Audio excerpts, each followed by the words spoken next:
ว้าโอ้โหสีขาวเปิ้นวนปึ๊บโบ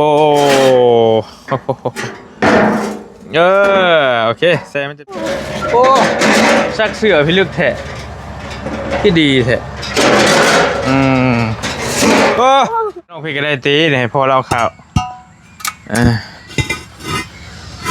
เอาแบบเหยียบเอาเนาะพี่น้องเนาะนี่พ่อเอาไว้ให้ละลูกชายจะบอกแม่นสบายดีเขากล้องได้อยู่หรอวะโอเคโอ้ลูกชายพ่อช่างบ่อัน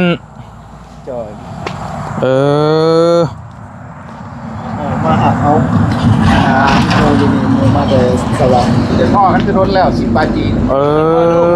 แม่เป็นพ่อโอ้ยมายืนใกล้กันมึงด้วยนี่เบิ้งขอโทษ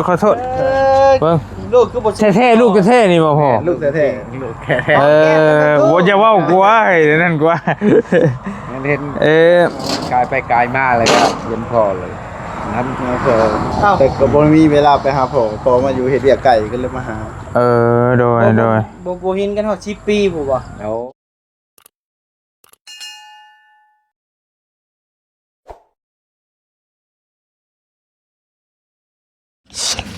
ให้ญาติพี่โอเคนี่ยังเก็บบุบอยู่นี่แล้วเก็บไม่ด้วยนี่เด้อโอ้ทุกก้อนมีค่าได้หำไปเอาทักทายสบายดีกันอีกทีนึงเด้อสบายดีโอเคบริวันนี้แหละฮะเอาแล้วล่มบ่ซื้ออันนี้มาให้น้องสายฟ้าเพิ่นซื้อโถชักโครกผู้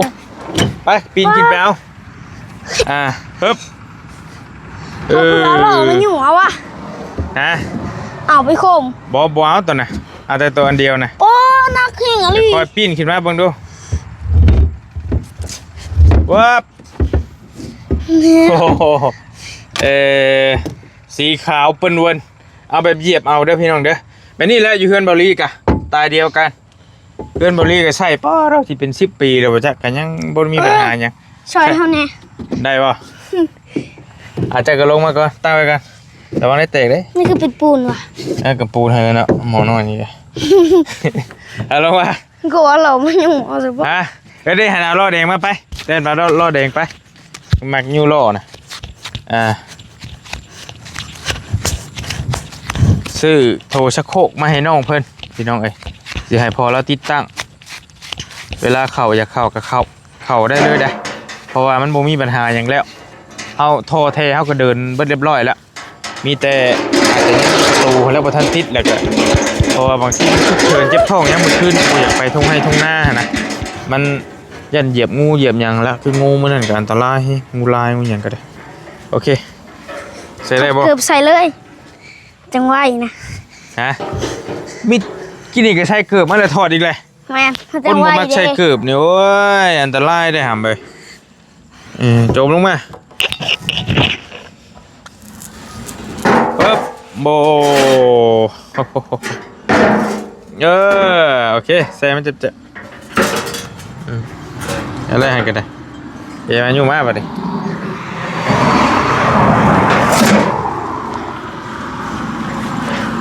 มาเลยโอ้เบาเกือบปล่อยเด้อใช้เกือบป้าใช้กินนี่แต่อีกได้หา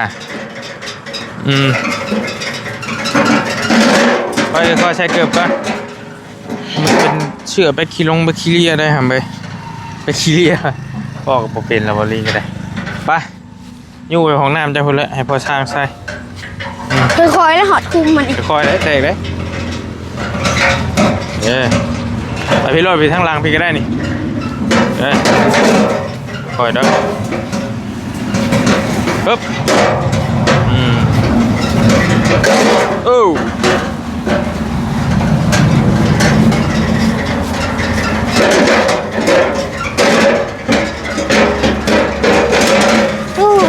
อ้ชักเสือพี่ลึกแท้ที่ดีแท้โ โอ้พอแล้วครับอย่ามาชิดเตะอ๋อยังวะบ่ได้ฟังกันจังนี้โอเค พอแล้วบ่ได้ฟังให้บอก นี่จะมาเปลี่ยนอยู่เนี่ย ฮะเอาไว้น้องพี่ก็ได้ตีเนี่ยให้พ่อเราข่าวเอาแบบเหยียบเอาพี่น้องเนาะ นี่พ่อ เอาไว้ให้ละ จ้าเอาไปจะนายปุ้นสิถือเอามาล้างมันกินได้มันกิน ราคมราคากับ200,000 กีบถือว่า ลุยเลย พอซื้อพ่อหาได้พอไปพอมาอยู่200,000กับประมาณสัก300 บาทนี่แหละหมดเดียวเอามาไปฮะไปฮะไม่น้ำคอเจ้าเหรอเจ้ามาพี่เจ้าเป็นยังไงเกิดโบนขาดแล้วบ่มาดิ พ่อคานเท่านี้เทแต่ตัวนี้เหรอวะพ่อเทแต่หน้าหลังนี่เนาะจิ๊กโก้อันนั้นบล็อกเต็งเขาเต็งหน่อยเลยโก้เลยเป็นช่องว่างลงมาโอเคนี่แต่อันนั้นแหละพอจดอันนี้ให้เฮานี่เด้อสังกะสีฮะนะกันมีเวลามีอยู่บ่กระดาษเจ้าแล้วจดให้เฮาในคันว่าว่างเลยสิไปสร้างมาไว้ยันเป็นเบอร์อื่นพุ่นแหละพ่อสร้างอยากกินน้ำอยากกินน้ำฮะอยากกินน้ำอยากกินน้ำอยากกินน้ำกันยากเล่าบัดนี้ก็ไปกินเอาหมอน้อยไปเลยมันนั่นมันใช้ยาคอยไอ้น้องเมื่อวันที่ใช้เดียดคอยน้องเอาไล่แล้วเลยเดี๋ยวพอเราเทกแล้วสิสั่งสังกะสีมาไว้พี่น้องเนาะ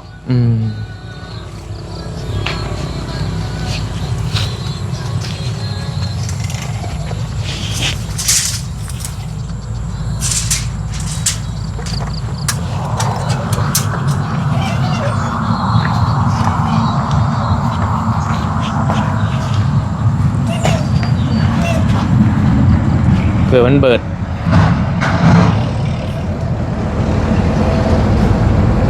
เอาส่วนทำที่เขาหนึ่งข้อเลยเนาะโดดได้แล้วชำใดชำหนึ่งก็ได้แล้วเอา3.60 ความยาวก็มีแต่ความยาวแหละเนาะ3.60 จักแผ่นบาทจับบ่แค่นี้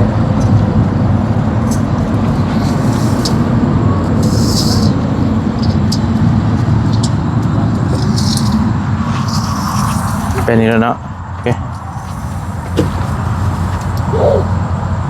นี่จุกตับกรับพ่อสร้างเอาของไปใส่เลยแพทย์จัดใส่ชีแพทย์พ่อสร้างไปใส่เลยนี่ใส่นะเร็ว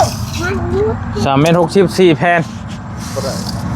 ปัญหากับพอดีกระเทินเป็นคนมาสันนี่พี่บอกสันนี่นะสันพวกเขาจากเส้น30 เซน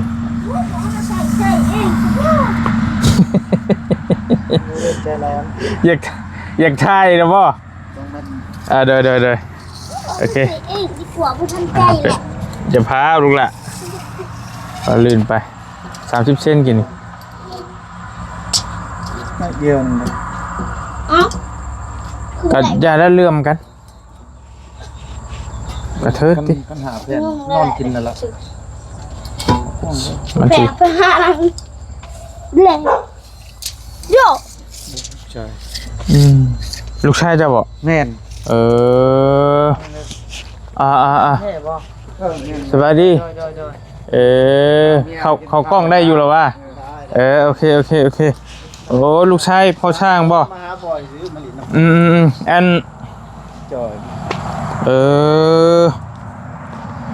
มาเอาโมยูนีมาแต่สว่างเดี๋ยวพ่อกันจะทนแล้ว10 บาทจีนแม่เป็นพ่อโอ้ยมายืนใกล้กันมึงด้วยเบิ้งขอโทษเบิ้ง ลูกคือบ่ แท้ๆลูกแท้ๆนี่บ่พ่อ ลูกแท้ๆลูกแท้ บ่จะเว้ากว่าไอ้นั่นกว่า ๆเห็น กายไปกายมาเลยครับเย็นพอเลยนั้นพอ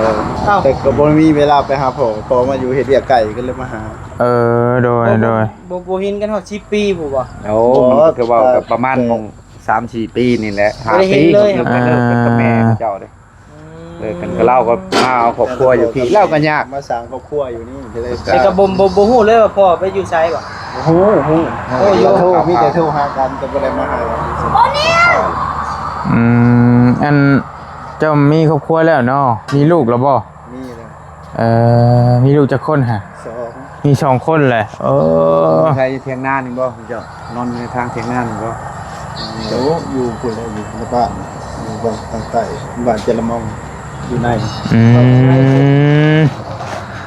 มาจะมาเยี่ยมพ่อใช่บ่ แล้วออกมานี่ก็เลยมาหาพ่อ จ้าท่าที่ปู่ว่าลืมท่า อันจะคนลูกพ่อผู้นี่ผู้ที่เท่าไรนี่ ผู้ที่3 ผู้ที่3 เรี เรียนบวชแล้วก็อยู่แถวสวรรค์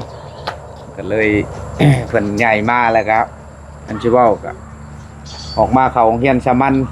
อยู่บ้านมาสร้างครอบครัวประมาณเอาเมียเท่าไหร่56 ปีบ่เพิ่นเอาเมีย เอามีจังหวัด17อยู่ขอโทษอยู่บ้านได้นะบ่าวเจ้า เจรมอง เจรมองเข้าไปนี่ ไอ้น้องนิวสิจักอยู่แล้วเนาะไกลเติบบ่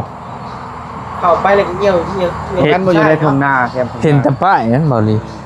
เข้าไปเลี้ยว อยู่ในบ้านผมบ่ เข้า เจ้า ไปเลยลงไปทางนี้นะคนบกทางนั้น มันสายมือทางนี้ได้บ่นี่ เข้าไปนิดเดียว น้องเด็กก็มาจอดอยู่บ่ เมื่อวันอาทิตย์ น้องน้อยสูงคือเพิ่นนี่อายุฮอดบ่13-14 ปี แต่ว่าเดี๋ยวจะเบรกนะฮะแป๊บนึงโอเคมาเยี่ยมพอเกี่ยวเข้าแล้วแล้วบ่ให้นา เกี่ยวแล้วแต่ทุบยังบ่แล้ว ยังฮุบบ่แล้วอยู่พี่พนตกบ่จริง โดย เมื่อกี้นี่บ่ตกมื้อนี้อยู่พุ่นเจ้าตกมันบ่ อยู่พูดหาตัวหากระตกบ่ได้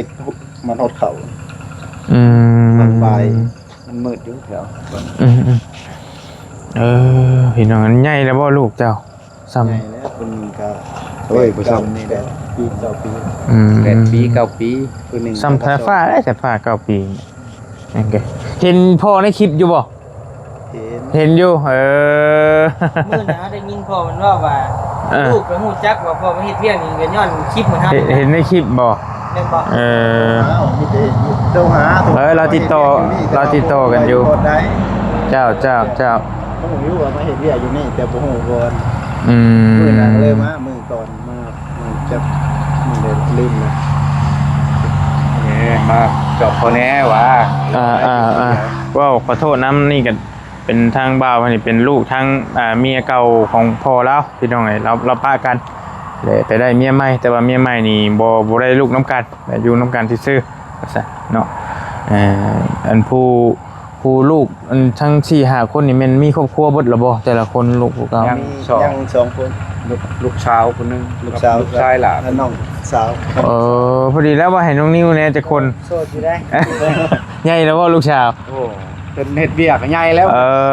78แล้ว พอดีแล้ว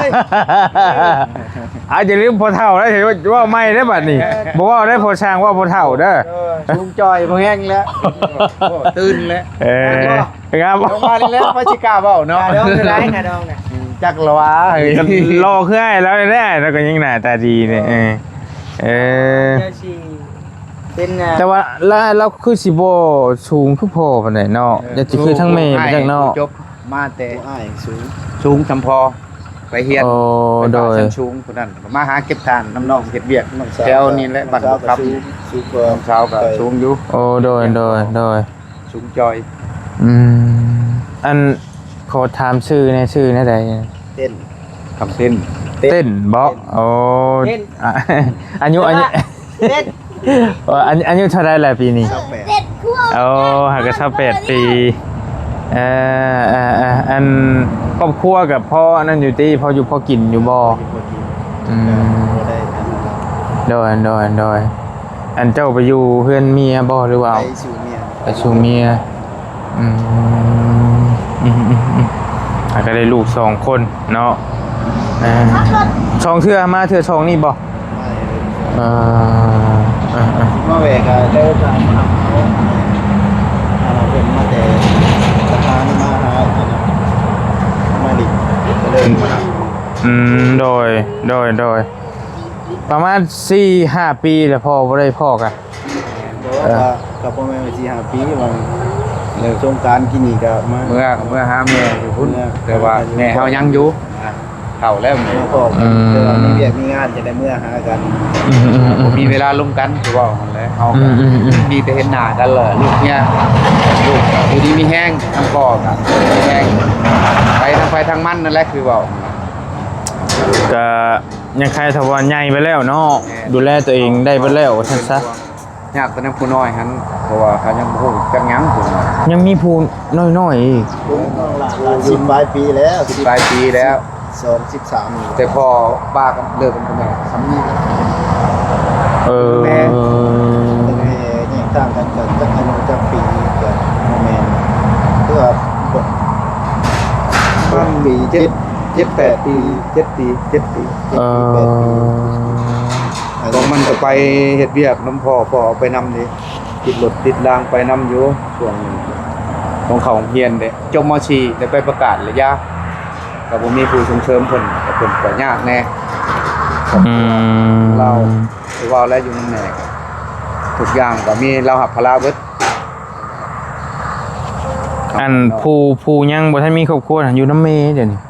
แน่ อยู่น้ำบุญน้ำเม ผู้ ครับ น้อยอยู่นำแม่แต่ผู้เป็นนันเช้าน่ะก็อยู่นำแม่แต่ไปหาเงินมาให้แม่ใช้แหละ โอ้ เก็บเบี้ยไปเก็บทานเพราะว่าจะแถวบ้านบัวครับเพื่อเขาก็สิกลายไปกลายมา เช้าแล้วเช้าแล้วครับมาเกี่ยวข้าวช่วยแม่ โอ้เจ้ากับผู้เป็นลูกนี่ก็บ่ได้ปะทั้งพ่อทั้งแม่ปะแต่ปกติเจ้าบ่ได้เอาเมียก็อยู่น้ำเมหรอวะเจ้าอยู่น้ำเมบ่หรือว่า มาอยู่คอยอ่านตั้งแต่จนเพิ่นบ่ทันได้ปะกันเพิ่นอ่านปะเอาเมีย โอเค มาเฮ็ดที่คลองให้ โอเค ปล่อยนี่แล้ว ว่ายังไงเราอันมีครอบครัวตั้งแต่พ่อแล้วนี่ยังอยู่น้ำกันอยู่กับผู้เมแล้วนี่พี่น้องโอ้ก็ถือว่าเนาะมีโอกาสได้เห็นลูกชายเพิ่นแต่เบิ่งเพิ่นบ่คือได้พ่อบ่คือยันเราคือทั้งแม่เพิ่นเนาะพ่อ ครับบ่อยากคือไฟดอกมีแต่อายคือพอ สูงคือพอหน้าตาผัดบ่อยากคือกัน คันว่าเฮาว่าเพิ่นนี่คันว่าคนบ่จักนะคันบ่ยาวมายืนคุกคีกับเราเขาสิว่าบ่ยาวเพิ่นเป็นลูกเราจะจักอยู่บ่ยาวเห็นอยู่บ่ยาว มีเล่าเลยแล้วฮะ บ่ ยาว มันมีผู้หนึ่งทีมงานเฮานี่แหละชื่อว่ายาวสูงๆไปเดียวกับเรานี่แหละเพียงกันเลยหมู่เฮานี่แหละบัดยางเราก็ ชู ห้อง กว่าลาวอีกอย่าง บ่ พอกัน ซูชิบ่ ซูชิ เทีย กับ น กันแล้วมื้อเพิ่นบ้างแล้วมื้อใดเพิ่นมาแล้วก็เทื่อแล้วห้องน้ำก็สิมื้อให้ลูกไว้จิตจับไก่จับหยังเฮ็ดผูกคอตัวแขนให้เพิ่นเอาโชคแล้วปี2025กับ26เด้มันสิเบิดนะ ใกล้แล้วนี่ใกล้แล้วพฤศจิกาเลย หับโชคเพิ่นก็หับโชคระหว่างเฮาพ้อกันก็หลายปีเติบเลยเด้ปีปลายเด้แต่เพื่อนเขาสแตลแต่เฮาเข้าเฮ็ดโรงเรียนพุ่น ผู้ใดพ่อเว่าถึงผู้ใด ว่าเพิ่นยาวหั่นแล้วว่าลูกชาย จะ ปลู อก ยู่ ไว้ แขน แม่น ยาว แต่ว่าถึงเจ้าเบิดทีมงานนี่แหละไปแวะเลยก็เฮ็ดจักนิดจักหน่อยเลยก็เมื่อเลยคำสำนี้นี่ก็พาพร้อมกัน ปีใหม่บ่พ่อว่า แล้วปีใหม่สกลเอาก่อนปีใหม่เลยมื้อใดว่างแล้วว่าแต่แล้วห้องน้ำ ก็ง่ายๆเราหักแพงเหมือนเฮาคือลูกคือเต้า แค่นี้เหมือนเฮา โอเคงงนะผู้ใดเข้าใจได้นี่ เอาปรึกษากันเดี๋ยวนี้แหละไปก่อนก็มัน คือพอเฮาก็เตรียมพร้อมอยู่ขายเส้นหนึงก็ยา พอดีแล้วให้เรากินหมูกระทะน้ำกันก้อนนี่เรามาบ่ได้พาบ่ ครับอยากไป เอ้ยพอดีว่าสิเฮ็ดแนวกินหั่นนะถ้ามาหาพ่อก็สิว่าหั่นแหละคือตาลูกเห็นหั่นแหละก็อยู่นำเพิ่นนั่นแหละ กันนี่แหละชุมเฮากับบ่ว่าหลายแล้วน่ะที่แจ็คอยู่เนาะแต่เฮากับมาซอยน้องๆเพิ่นนี่แหละแล้วก็เรื่องเคยกับเราตั้งแต่เฮ็ดเทือนสเตลพุ่นแหละ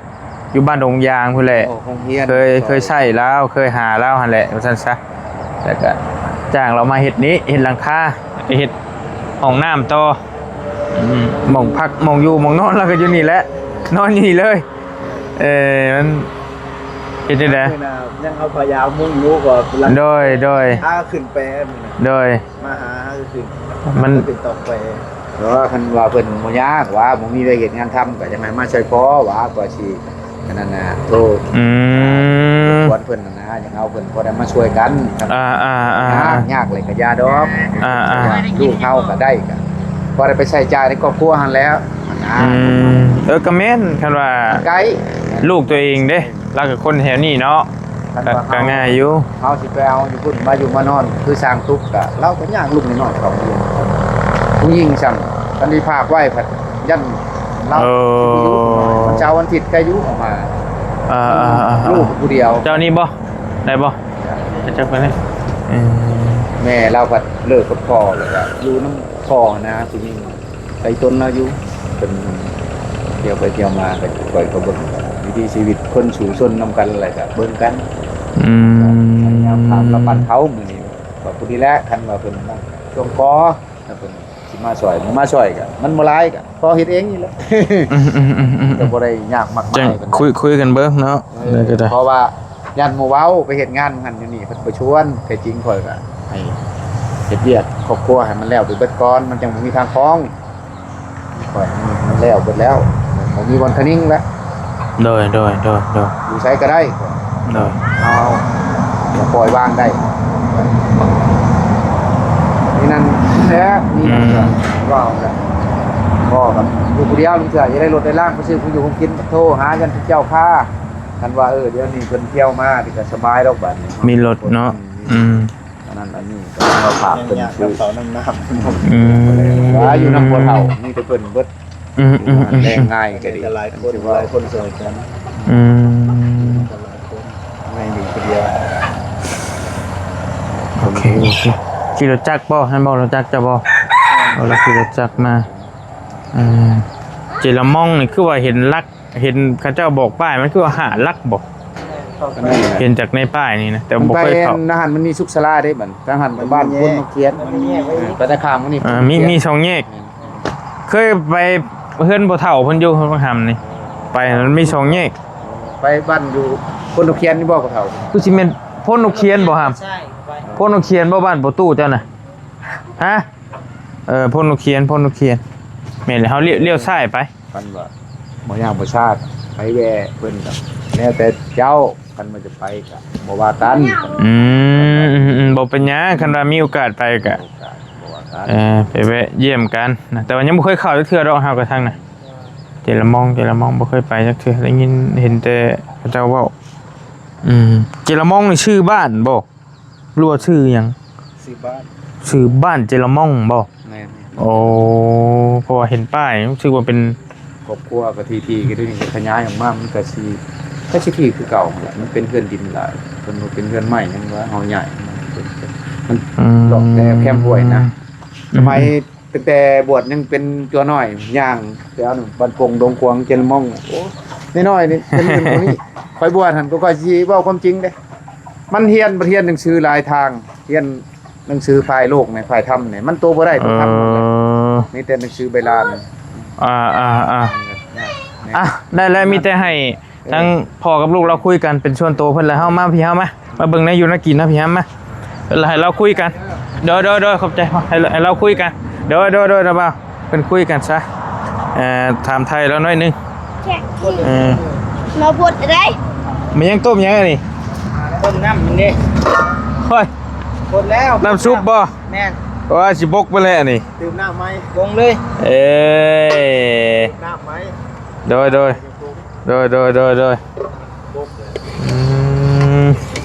้พอดีเข้มข้น จะกิน ชิมดูพอดีเข้มดีอะ ว่าแล้วขี่มือใช้ผ้าลาย กินช่องท ขี่มือใช้ผ้าเอาบ่เห็นว่าจนชองทงเพิ่นว่ะบ่มันก็ซิมเป็นแต่ซิมบ่เฮ้ย ชิมดูแล้วมันเข้มบ่เลยมันนัว นิดนึง อมชื่อเลยบ่ จะเป็นหยัง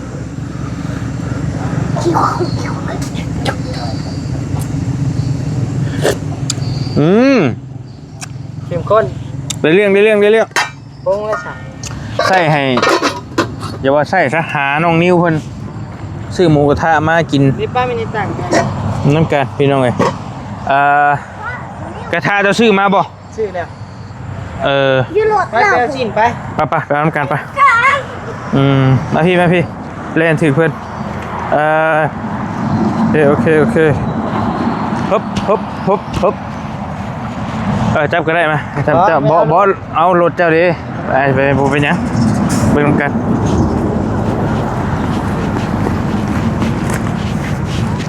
ฮึบ อ้าวกระเจอยู่หุ่นเสื้อผ้า ฮาเด ไปเล่นแบกกระเจไปอยู่โต๊ะผูกไปนั่น หาน้องนิ้วเพิ่นซื้อหมูกระทะซื้อกระทะมาแล้วเบิ่งน้องกันว่ามีอย่างนี้พักหญ้าขาหุ่นคือว่าเอ้าโว้ยบ่เอาก็ได้แล้วเว้ยหลอกชับกระทะน้อยเนาะบ่รีว่ามีกระทะเพื่อนก็มีบ่ได้ใช้หรือบ่เสียมาอยู่ได้เว้ากันอยู่วังเวียนนี่เบิ่งหาเจ้าซื้อหยังมานี่โอ้โห เอาใหม่น้องเพื่อนนี่ ฮะ ซื้อมาให้น้องเพื่อนลูกชิ้นเป็นดอกอย่างนั้นแหละ เจ้าซื้อเองอันนี้ บัว โอเค แล้วก็มีอันนี้ โอ้ อ้าว หมูนมหมูตัวนี้ อ้าวเขาเลยเค็มหมดดอกเขาเลยนะฮะเจ้านี่ ย่าแล้วจังไปจักแพ็กจะซื้อมาซี่บ่ นี่เด้น้ำมันจะมัก ว้าว สั้นตัวลุงนี่อันนี้เสือบ่แม่บอกว่า เสือห้องไห้บ่โมแมน จักอีหยังบ่ฮู้ โอเคน้ำจิ้มเนาะแล้วก็น้ำจิ้มแล้วก็พักน้องคนซื้อมาแล้วโอเคมีแต่เฮาสไลด์จะซื้อมา เบิ่งก่อน มาไล่มันกันเด้อจะไปเอาเงินมาให้แป๊บนึงโอเค อย่าเฮ็ดกว่ามันสิแตกครับ ปาเดี๋ยวยกไปเด้อหำเด้อ ปะ เท่าไรน้อง 548,000นี่แหละ โอเคเอาหาเส้นหาเด้อเราจะว่ากันขอบใจหลายๆเดี๋ยวไปนั่งกินน้ำกันยำเลยโอเคป้าไปเตรียมรถครับไปหาสถานที่แล้วจังลุยกันบรีบไปเอาไฟเอาอย่างก่อนโอเคพี่น้องแกขอบใจทั้งน้องเพิ่นหลายๆเพิ่นซื้อมาหาในอยู่ในกินมาสู่น้องสายฟ้าเพิ่นกินเพราะว่าน้องเพิ่นก็อยากจมอยากหลายมื้อแหละไปซื้อมาประมาณ500,000ปลายประมาณ700ปลาย800 บาทไปประมาณนี้แหละพี่น้องเอ้ยก็แบ่งกันเนาะก็มีเงินทางผู้ใหญ่ใจะดีเพิ่นฝากไว้ตั้งแต่ผู้เล็กผู้น้อยอยู่ในเพจทางแฟนเพจในเพิ่นส่งมากับบีแบ่งมาซื้อมาซอยน้องเพิ่นสู่น้องเพิ่นกินกับผู้ใหญ่เพิ่นก็บ่ได้บิแบ่งหรอกว่าเฮ็ดหยังในบ่รีก็แบ่งไว้เฮ็ดเฮือนในหยังต่างๆใช้จ่ายเกี่ยวกับน้องๆเพิ่นนี่แหละพี่น้องเอ้ยเนาะก็ขอขอบใจหลายๆอยู่ดีมีแฮงโชคมาร่ำรวยเด้อที่ผู้ใหญ่ใจบุญเพิ่นซอยน้องสายฟ้าเนาะขอบใจเพิ่นเบัดทุกคนมีแต่ทางมื้อนี้กับทางลูกพ่อช้างเรามาเยี่ยมกันมีโอกาสได้เห็นได้คุยกันเพิ่นก็เว้าจาดีว่าม่วนได้น้องๆเพิ่นก็เป็นมารยาทดีคือพอแล้วหั่นแหละว่าดีเนาะขอบใจอยู่ดีมีแฮงร่ำรวยเบัดทุกคนเนาะไปก่อนพี่น้องบ๊ายบายแล้วจังว่ากันติดตามบรรยากาศกินหมูกระทะยามแลงอีกเทื่อนึงเด้อแล้วจังว่ากันบ๊ายบายอยู่ดีมีแฮงร่ำรวยโดย